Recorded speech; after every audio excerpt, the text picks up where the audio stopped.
ongoing battle between autocracy and democracy।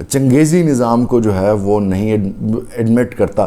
دنیا کی governing تہذیب کے اندر, حکمران تہذیب کے اندر سب سے پہلی ڈیموکریسی اسلام لے کے آیا دنیا میں. نبی کریم صلی اللہ علیہ وآلہ وسلم نے جمہوریت کی سب سے بہترین مثال رکھی شورا امر بینہم, یعنی کہ کنسلٹیشن کے ساتھ, باہمی مشاورت کے ساتھ, شورا کے مشاورت کے ساتھ کوئی ڈیسیجن لینے کا. آگے چلتے ہیں. وہ کہتا ہے کہ جو بائیڈن کہتا ہے یوکرائنی جنگ کا پہلا حقیقی مرحلہ ہے اس سویلائزیشنل جنگ کے میدان میں. غور کیجئے اور اب توجہ کو رکھیے, کنفیوز نہ ہوئیے. پھر رشیا اور چائنا مغربی جمہوریت کے دشمن ہیں. علامہ اقبال بھی مغربی جمہوریت کے دشمن تھے. واشنگٹن کے بیانیے میں اس یوکرائنی جنگ کو لے کے شدت آتی جا رہی ہے ہر گزرتے دن کے ساتھ, ہر گزرتے ہفتے کے ساتھ. پھر جو لارڈ آسٹین ہے ڈیفنس سیکٹری, یعنی ان کا وفاقی وزیر ڈیفنس کا, وہ کہتا ہے کہ ہم رشیا کو اس مقام تک کمزور دیکھنا چاہتے ہیں کہ وہ یوکرائنی حملے جیسی دوبارہ کوشش یا ہمت نہ کرے. جو بائیڈن خود کئی مرتبہ اس بات کو مان چکا ہے کہ ہمیں رشیا کے اندر, ماسکو کے اندر رجیم چینج کی ضرورت ہے, بالکل ویسے ہی جیسے پاکستان کے اندر کیا. لیکن پاکستان تو ایک وہ موجودہ پاکستان تو ایک فقیر وزیر اعظم کی سربراہی کے اندر جو کافی عرصے سے اس طرح چلا جا رہا ہے, ایک گداگر وزیر اعظم آ گیا, تو ماسکو تو کا معاملہ تو وہ نہیں ہے.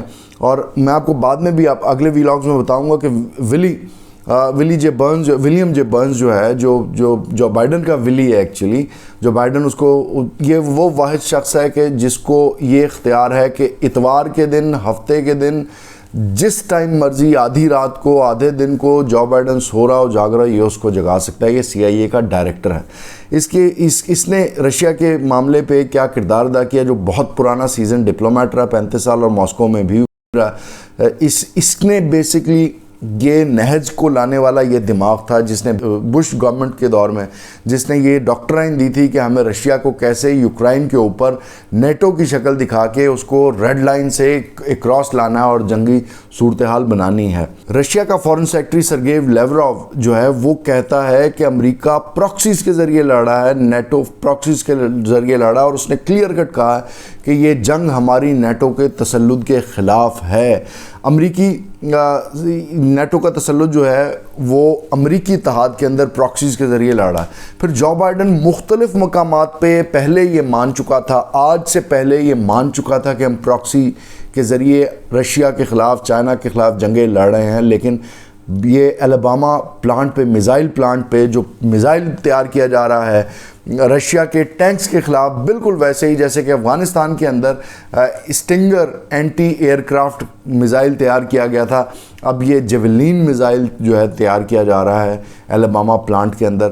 اس میں بائیڈن مزید کہتا ہے کہ یہ جو امریکی ہتھیار ہیں, ذہن میں رکھیے 4.2 بلین کے ہتھیار امریکہ ابھی تک دے چکا ہے اور دینے کا ارادہ رکھتا ہے. بائیڈن کہتا ہے کہ ہمیں یہ ہتھیاروں کی ترسیل جو ہے یہ یوکرائنی اپنے دفاع کے لیے استعمال کریں گے, اور امریکی فوجیوں کی شمولیت کے بغیر ہمیں تیسری عالمی جنگ سے, مطلب فزیکل دو بدو بندوقوں اور توپوں کی جنگ سے بچائیں گے. یعنی جیسے انہوں نے افغانستان کے افغانیوں کو استعمال کیا رشیا کے خلاف 20-25 سال پہلے, بالکل ایسے ہی ابھی یوکرائنیوں کو استعمال کرنا چاہتے ہیں عالمی استعماری طاقتیں.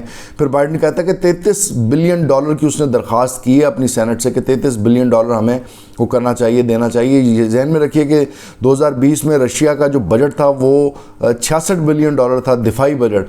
تو بائیڈن نے اپنی غربت کے باوجود 28 سے 30 ٹریلین ڈالر کا چائنا کا مقروض ہونے کے باوجود اس کی فرمائش بابے کی چیک کریں کہ یہ اپنی شیطانی اس کو خواہشات کی تکمیل کے لیے $33 بلین کی اپنی سینٹ سے اور بھیک مانگ رہا ہے, ریکویسٹیں کر رہا ہے. الاباما میں ہونے والے جو یہ اینٹی میزائل جو بن رہے ہیں اس کا اس نے بڑا ترا لیا بائیڈن نے کہ جیولین جو ہے یہ جیولیانا, یہ اب یوکرائنی پیرنٹس اپنے بچوں کا نام رکھ رہے ہیں. پھر تھوڑا سا اس نے ٹچ کیا ہے بائیڈن نے عالمی طاقتوں کے اندر چائنا کا جو کردار بڑھتا جا رہا ہے اس کو کہ ہمیں وہ بھی کھٹک رہا ہے. اس سے پہلے بائیڈن کا جو امریکی جو جرنل ہے, جو چیف آف اسٹاف کمیٹی کا کو ہیڈ کرتا ہے, جنرل مارک ملی, اس نے سینٹ میں بتایا کہ امریکہ اس وقت 2 عالمی جنگوں میں الجھا ہوا ہے, ایک رشیا اور چائنا کے خلاف, دوسری جنگ جو ہے وہ بڑی خطرناک اور امپورٹنٹ ہے کہ ہم نے کیسے دنیا کے اندر, دنیا کے نقشے پہ ابھرتی ہوئی عالمی طاقتوں کا مکو ٹھپنا ہے. یہ ذرا سوچئے کہ عمران خان جس رجیم چینج کی بات کر رہا تھا اور جتنا وہ اوفینڈ ہوا ہے، یہ رشیا اور چائنا کے دل پہ کیا گزری ہوگی جب یہ رجیم چینج آپریشن CIA کا، جو کہ ولیم جے برنز کی سربراہی میں کے اسپیشل آشیرواد سے ولی نے اچیو کیا ہے، رشیا اور چائنا اس پہ کتنے ڈسپوائنٹڈ ہوں گے۔ Last but not the least, یہ وہ پہلا مائل سٹون تھا جو ولیم جے برنز نے اچیو کیا اپنا، اس کو 1 سال ہو گیا CIA کا ڈائریکٹر بنے ہوئے۔ اس کا کوئی جو ہے یہ ڈپلومیٹ تھا، اس نے خود بتایا دنیا کو، اپنی سینٹ کو، کہ میں نے دفتر سنبھالتے ہی جو بائیڈن کی ہدایت کے اوپر چائنا سینٹر جو ہے وہ بنایا، اور اس میں دن رات ہم کام کر رہے ہیں کہ چائنا کو کیسے روکا جائے، چائنا کو کیسے روکا جائے۔ یہ وہ وقت ہے جس کے بارے میں اقبال نے کہا تھا، کھول آنکھ زمیں دیکھ، فلک دیکھ، فضا دیکھ، مشرق سے ابھرتے ہوئے سورج کو ذرا دیکھ، اس جلوائے بے پردہ کو پردوں میں چھپا دیکھ، ہیں تیرے تصرف میں یہ بادل، یہ گھٹائیں، یہ گنبد افلاک، یہ خاموش فضائیں۔ امریکہ مغربی استعمار کا علمبردار بن کے، ماما چاچا بن کے اب اپنی آخری بازی کھیلنے جا رہا ہے کہ کسی طرح سے اس جنگ میں، جس کو کہ تہذیب انسانی نے کبھی وٹنس نہیں کیا، اس کے اندر امریکہ جیت جائے۔ مجھے نہیں لگتا کہ امریکہ اس جنگ کو اتنے طویل المدت میعاد کے اوپر جیت پائے گا۔ آپ کا کیا خیال ہے؟ اپنی رائے سے مجھے آگاہ کیجیے گا۔ کانٹینٹ آپ کو اچھا لگا ہو تو اپنوں کے ساتھ شیئر کر کے بیل کے ساتھ سبسکرائب کرنا مت بھولیے گا۔ احمد عمران کو اجازت دیں، اللہ حافظ۔ And in which an adversarial, predatory Chinese leadership poses our biggest geopolitical test. If confirmed, 4 crucial and interrelated priorities will shape my approach to leading CIA: China, technology, people, and partnerships. As President Biden has underscored, outcompeting China will be key to our national security in the decades ahead. Look, the American people know what work at this facility you're doing and support Ukraine's fight for freedom. We have sent more than $3 billion in security assistance to Ukraine alone, us, not counting our allies. And that money is a direct investment in defending freedom and democracy itself. We will carry on supplying Ukraine alongside your other friends with weapons, with funding, and humanitarian aid until we have achieved our long-term goal, which must be so to fortify Ukraine that no one will ever dare attack you again.